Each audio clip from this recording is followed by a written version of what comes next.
अखंड मंथन के सभी दर्शकों को नमस्कार। मैं हूं शेखर त्रिपाठी और आप देख रहे हैं हमारा YouTube चैनल अखंड मंथन। कुंभ मेले के इस विशेष आयोजन में आप सभी दर्शकों का एक बार हम पुनः अभिनंदन करते हैं।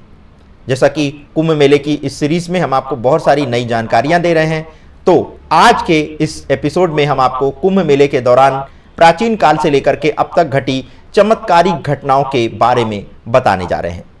ये जो कुंभ मेला है वो भारतीय संस्कृति का और धर्म का एक बहुत बड़ा उत्सव है और ये न केवल आस्था और भक्ति का प्रतीक है बल्कि इसके साथ कई चमत्कारिक और रहस्यमयी घटनाएं भी जुड़ी हुई हैं। सदियों से ये आयोजन न केवल श्रद्धालुओं को आकर्षित करता है बल्कि ऐसी घटनाओं का भी ये साक्षी रहा है जिन्हें विज्ञान और तर्क के माध्यम से समझाना कठिन है।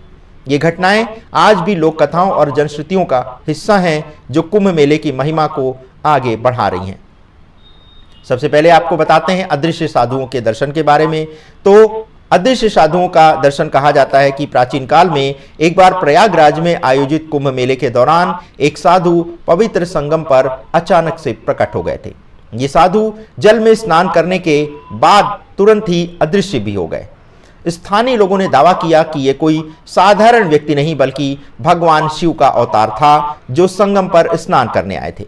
ऐसी घटनाएं हर कुंभ मेले में देखी और सुनने को मिलती हैं, जहां लोग कहते हैं कि उन्होंने साधुओं को जल में विलीन होते हुए देखा है। अब दूसरी घटना आपको बताते हैं, पवित्र जल का सुनहरे रंग में बदल जाना।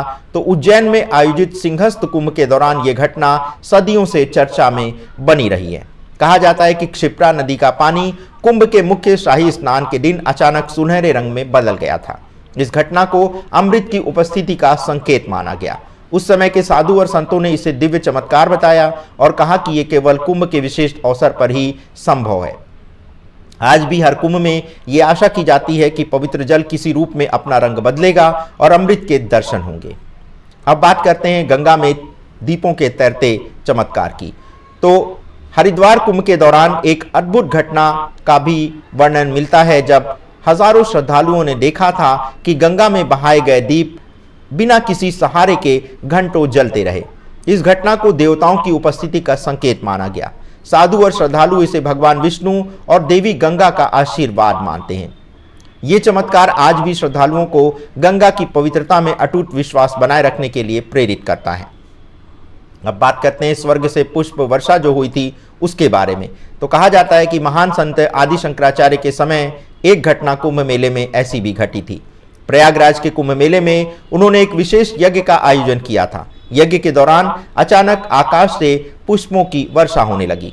इस घटना को स्वर्गलोक के देवताओं द्वारा कुंभ मेले की पवित्रता को स्वीकार करने का प्रतीक माना गया। आज भी कई साधु और श्रद्धालु बताते हैं कि उन्होंने कुंभ के दौरान आसमान में दिव्य चमक और पुष्प वर्षा जैसे चमत्कार देखे हैं। अब अगले चमत्कार की बात करते हैं।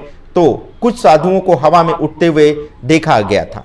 अनेक कुंभ मेले में यह कहा जाता है कि कुछ सिद्ध साधु योग की ऐसी शक्तियों का प्रदर्शन करते हैं जिसे देख करके श्रद्धालु अचंभित रह जाते हैं। हरिद्वार के कुंभ में कहा जाता है कि एक साधु ध्यान की अवस्था में हवा में उठ गए थे। उन्होंने कहा कि यह शक्ति और साधना और भक्ति के माध्यम से यह घटना संभव है। यह घटना आज भी साधु संतों की अद्भुत दिव्य शक्तियों की कहानी को जन्म देती है। अब बताते हैं आपको गंगा का प्रवाह विपरीत दिशा में किस तरह से चर्चा में बना हुआ था। तो कुंभ मेले के दौरान गंगा नदी के प्रवाह विपरीत बहने की घटना ने सभी को हैरान कर दिया था। यह घटना घटी थी प्रयागराज के संगम क्षेत्र में, और जब गंगा और यमुना दोनों नदियां अपनी सामान्य दिशा के विपरीत में बहने लगी थीं। इसे कुंभ मेले की पवित्रता और देवताओं की उपस्थिति का भी संकेत माना गया था। वैज्ञानिक दृष्टि से यह घटना नदी की भौगोलिक परिस्थितियों के कारण हो सकती है, लेकिन श्रद्धालुओं के लिए यह किसी चमत्कार से कम नहीं है। और अंतिम चमत्कार हुआ था अमृत की बूंदों का दिखना। जी हाँ, नासिक कुंभ के दौरान ये कहानी सुनाई जाती है कि पवित्र गोदावरी नदी में अमृत की बूंदें दिखाई दी थीं। श्रद्धालुओं ने दावा किया कि उन्होंने जल में चमकते हुए कण देखे जो किसी चमत्कारी धातु जैसे दिखाई दे रहे थे। साधु संतों ने इसे अमृत का प्रतीक बताया और कहा कि यह कुंभ मेले की शक्ति और पवित्रता का प्रमाण है। इसी के साथ साधुओं का अग्नि में प्रवेश करने की घटनाएं भी कई कुंभ मेले में देखी गई हैं। उज्जैन कुंभ में एक चमत्कारिक घटना सभी की जुबान पर है, जहां एक साधु ने अग्नि के कुंड में प्रवेश किया और बिना किसी हानि के बाहर आ गए। इस घटना ने सभी श्रद्धालुओं को स्तब्ध कर दिया। साधु ने कहा कि यह शक्ति केवल कुंभ के दौरान की गई साधना और भक्ति के माध्यम से ही उन्हें प्राप्त हुई है। यह घटना आज भी उज्जैन कुंभ मेले की कहानियों में बहुत चर्चित देखी जाती है।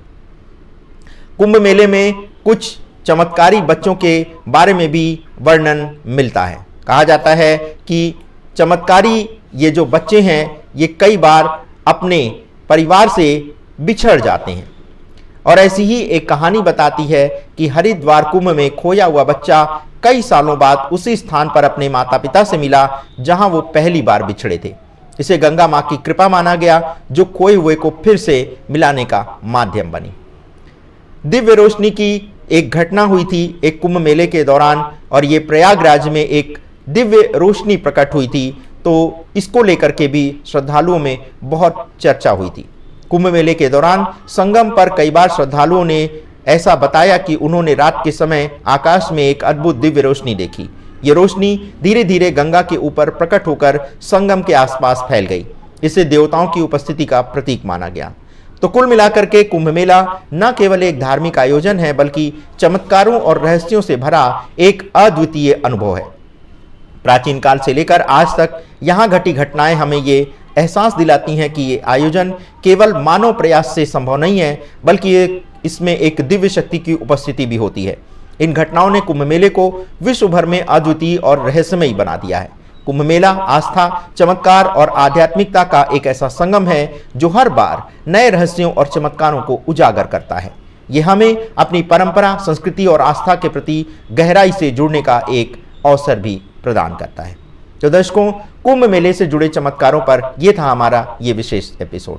यदि आपके पास भी कुंभ मेले से जुड़ी ऐसी कोई रोचक कहानी है या आप ऐसी कोई घटना आपके संज्ञान में है तो आप उसे हमारे व्हाट्सएप नंबर 7905414965 पर भेज सकते हैं। धन्यवाद, नमस्कार।